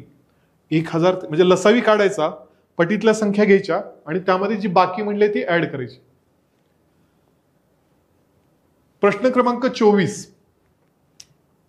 ए बरोबर 7921 आणि बी बरोबर 9801. जर ए आणि बी या पूर्ण वर्ग संख्या असतील तर त्यांच्या वर्गमुळांचा गुणाकार किती? ए आणि बी या पूर्ण वर्ग संख्या असतील तर त्यांच्या वर्गमुळांचा गुणाकार. त्यांनी पूर्ण वर्ग संख्या दिलेली आहे. आता त्यांचं वर्गमूळ काढायचं आपल्याला दोन्हीचं. आता वर्गमूळ कसं काढायचं सांगतो डायरेक्टली. ए बरोबर 7921, बी बरोबर 9800. आता बघा, आपण 20चा वर्ग तोंडी सांगू शकतो, कारण 2चा वर्ग केला आणि त्याच्यावर 2 शून्य गेले की 20चा वर्ग मिळतो. तसंच 60चा वर्ग काय येईल? 6 36 आणि त्याच्यावर 2 शून्य. आपल्याला रेंज शोधायची की हा ए आणि बी कोणत्या वर्गामध्ये येतील. 80चा वर्ग किती येतो? 6400 आणि 90चा वर्ग किती येतो? 8100. म्हणजे आता ही संख्या पहिली 7921 कशामध्ये आहे? 80च्या वर्गामध्ये आणि 90च्या वर्गामध्ये येते. 80 आणि 90च्या वर्गामध्ये येते, पण एकक स्थान बघायचं 1 आहे. एकक स्थानी 1 कधी येऊ शकतं? एकतर 71च्या वर्गात एकतर 81चा वर्ग केला तर एकक स्थानी 1 येऊ शकतं, किंवा 89चा वर्ग केला तर एकक स्थानी 1 येऊ शकतं, कारण 9 9 81. मग ही जी संख्या आहे ती कशाच्या जवळ आहे ते बघायचं. ती संख्या 81च्या जवळ आहे, म्हणजे ते वर्गमूळ 90च्या जवळ असलं पाहिजे. वर्गमूळ 90च्या जवळ. मग 81 ऐवजी ह्याचं वर्गमूळ काय येईल? मग 89 येईल. तसंच बीचं वर्गमूळ काढून जर बघितलं तुम्ही, बघा 90चा वर्ग आहे 8100, 100चा वर्ग आहे 10,000. ही संख्या 10,000च्या जवळ आहे, म्हणजे याचं वर्गमूळ 100च्या जवळ येईल. आणि इथं 1 आहे म्हणजे याचं वर्गमूळ येणार 99. मग या 2 वर्गमुळांचा आपल्याला गुणाकार विचारलाय. म्हणजे 89 गुणिले 99, 89 गुणिले 99ला आपण 100 वजा 1 लिहू शकतो. 89 गुणिले 100 होईल 8900, वजा 89 गुणिले 1 89. 10 मधून 9 गेले 1 राहिले, हातच्याला 1. 10 मधून 9 गेला 1 राहिला, हातच्याला 1. 9 मधून 1 गेला 8 राहिला. 8811 म्हणजे पर्याय क्रमांक 1. पर्याय क्रमांक 1 त्याचं उत्तर राहील. आणि आता शेवटचा प्रश्न बघू. खालीलपैकी गटात न बसणारी संख्या ओळखा. म्हणजे हे पण एक प्रकारे रिझनिंग मध्ये विचारलं जातं, पण इथं घेतलं कारण इथं आपल्याला याचा रिलेव्हन्स आहे. आता ज्या संख्या आहेत त्यात चेक करायचं की मग काही फरक आहे का, फरकाचा लॉजिक आहे का, किंवा पटीतलं लॉजिक आहे का, किंवा एकाडेक संख्येचं लॉजिक आहे का, असं काही पण, किंवा मग वर्गघनांचं लॉजिक आहे का. आता 2 ही संख्या बघा, या ठिकाणी 2 ही संख्या 1चा वर्ग अधिक 1चा घन केलं तर काय येते सांगा? 1चा घन पण 1 बरोबर 2. आता 12 ही संख्या बघू. 2चा वर्ग अधिक 2चा घन केलं तर काय येतं बघू. 2चा वर्ग 4, 2चा घन 8, 8 आणि 4 12. म्हणजे बरोबर आहे. म्हणजे इथं लॉजिक काय आहे? 1चा वर्ग अधिक 1चा घन, 2चा वर्ग अधिक 2चा घन, 3चा वर्ग अधिक 3चा घन. म्हणजे तिसरी संख्या पण बरोबर आहे का बघू. 3चा वर्ग अधिक 3चा घन. 3चा वर्ग किती आहे? 9 आहे, आणि 3चा घन आहे 27. 27 अधिक 9 36. बरोबर आहे. चौथी संख्या त्यांनी 81 दिली आहे, ही काय असली पाहिजे मग? 4चा वर्ग अधिक 4चा घन. 4चा वर्ग आहे 16, 4चा घन आहे 64, आणि ही बेरीज येते 80. पण त्यांनी 81 दिली. खरं तर तिथं त्यांनी 80 द्यायला पाहिजे होती. म्हणून या ठिकाणी गटात न बसणारी संख्या कोणती आहे? 81. पर्याय क्रमांक 2. तर हे 25 प्रश्न होते. यामध्ये आपण 5-6 चॅप्टर कव्हर केलेले आहेत, ज्यामध्ये संख्या प्रणाली, विभाज्यतेच्या कसोट्या, अपूर्णांक, लसावी मसावी, वर्ग वर्गमूळ आणि घनघनमूळ. तर ज्या गोष्टी सांगितल्यात, ज्या गोष्टी सोडवून दिल्यात, ज्या पद्धतीने दिल्यात त्या लक्षात घ्या, त्या समजून घ्या, स्वतः सोडवायचा प्रयत्न करा. आणि अशाच प्रकारे पुढच्या तारखा पण लक्षात ठेवा. त्या तारखेला रात्री 8 वाजता तुम्हाला हे व्हिडिओ पाहायला मिळतील. 17 तारीख, 17 नोव्हेंबर, 1 डिसेंबर आणि 15 डिसेंबर. त्या पुढचे चॅप्टर पण लक्षात घ्या, त्या दृष्टीने तयारी करा. आणि भेटूया आपण पुढच्या व्हिडिओसाठी आणि पुढच्या दिवशी. थँक्यू.